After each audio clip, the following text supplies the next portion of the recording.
This is your brand. This is your brand of drugs. I don't do drugs. I love Nancy Reagan.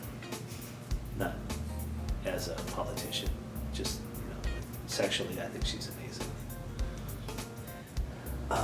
Well, my name's Eric Moe, and I am the operational manager slash production manager slash chef de cuisine slash sous chef slash bakery guru, kitchen ninja type person.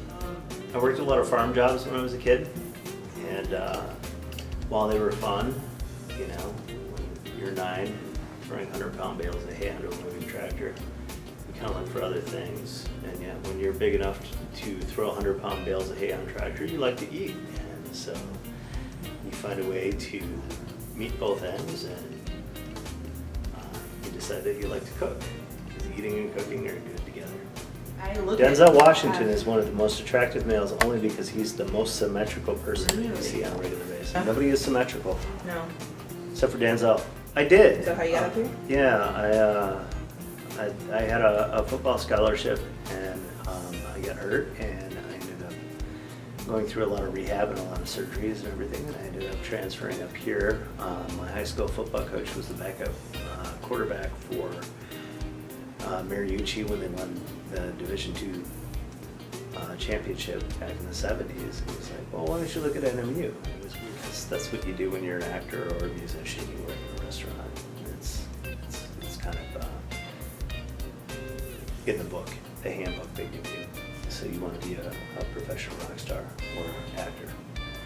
Wait a table, cook some eggs. But then we toured for a while in the band, and I once again just found myself drawn back to restaurants.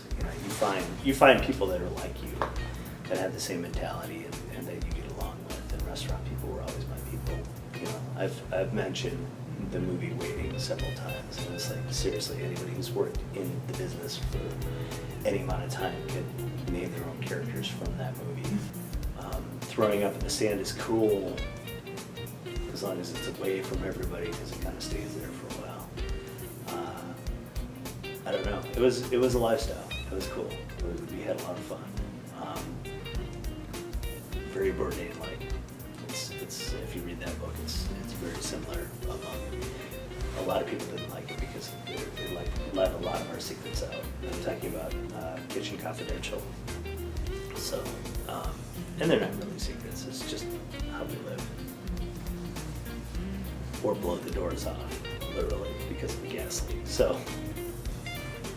I'm not speaking from experience.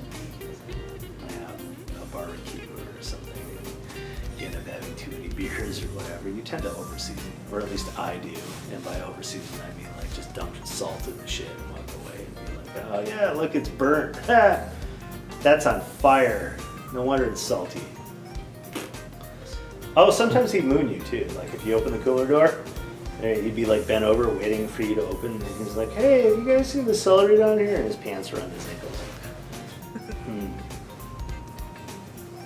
It's funny because I asked that when I'm in charge of doing a lot of interviews around here as far as hiring new full-time staff.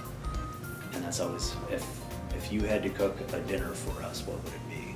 And I think my answer has always been just like a roasted chicken. I think if you can do something as simple as a roasted chicken and make it incredible, you can do anything else. There's that walk in here and they want a dinner. You can throw whatever cost you want at them and they get to play with things. It could take 8 or 10 hours of a day to prep and produce a meal for 6 people. At the same time, we produce food for 1,500 people every day, 3 meals a day. It's the best of all worlds, honestly. Trying to fluff, straighten. I mean, fluff's a different term.